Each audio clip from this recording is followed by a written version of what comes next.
Not everything happened the way you remember it. You miss a past that never existed. Nostalgia is a common experience that appears in specific moments, triggered by music, places, or memories associated with early periods of our lives. It is often treated as a reliable reflection of the past, but in many cases, it does not represent past experiences with full accuracy. Nostalgia does not simply retrieve past events, it reorganizes them, and as a result, the past is not only remembered, but it's reshaped. And there's explanation for that. Why we reshape things instead of just remembering them as they are exactly. As you saw in the title, nostalgia might be your mind's biggest lie. Not because of the concept itself, but because of how tricky and how distorted the feeling can be sometimes. As I said, nostalgia can be defined as an emotional response connected to a recollection of past experiences perceived as significant. It involves the memory of specific moments, environments, or identities associated with earlier stages of life. These memories are often accompanied by a sense of meaning that extends beyond the original event, and it is often related to childhood, family, specific moments, or even flavor and smell. And although nostalgia is grounded in real experiences, the way those experiences are remembered is influenced by internal cognitive processes rather than preserved exactly as they occurred. And as I always like to bring information, here's something.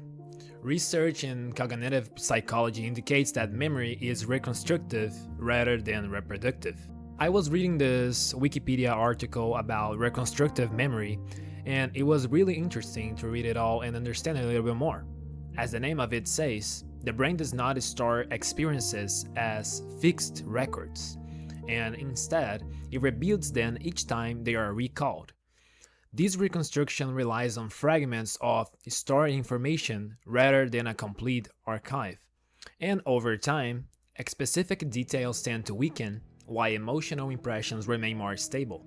In the article, many different terms of psychology are mentioned, such as schema, that are generally defined as mental information networks that represent some aspect of collected word knowledge, eyewitness testimony, priming, confabulation, and selective memory. Basically, all these terms refer to the way our brain works when it comes to memory in general, and how the deep parts of our minds can affect different aspects of how we remember things, especially in our own lives. Anyway, when all these processes happen, the brain compensates for missing details by relying more heavily on emotional elements.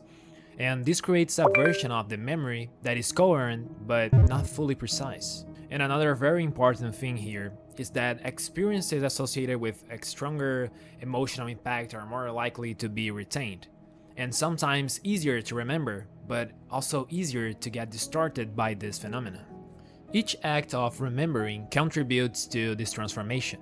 When a memory is revisited, it is temporarily reassembled and then stored again in its updated form. This means that the memory can change slightly with each recall.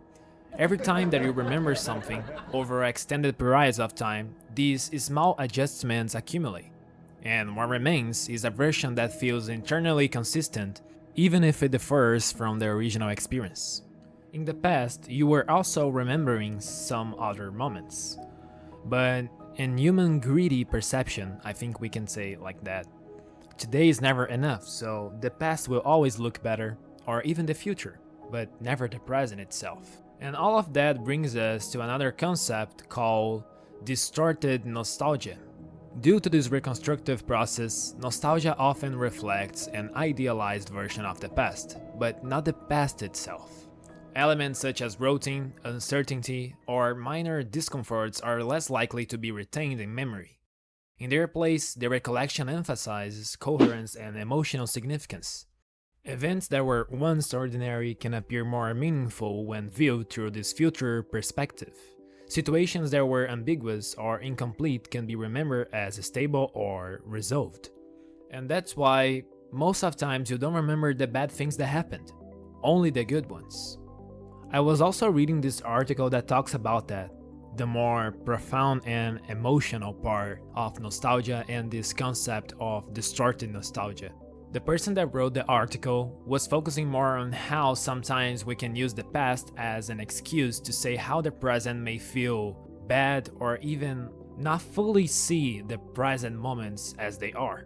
And the article is very clear when it says that the real problem is the romance of the past, because there was no problem in looking back then, seeing good things, remembering things, good moments, but when we stop to feel the present, to look to the past, always sad because of while we are living in the moment, that's when it becomes a problem, and we should avoid that.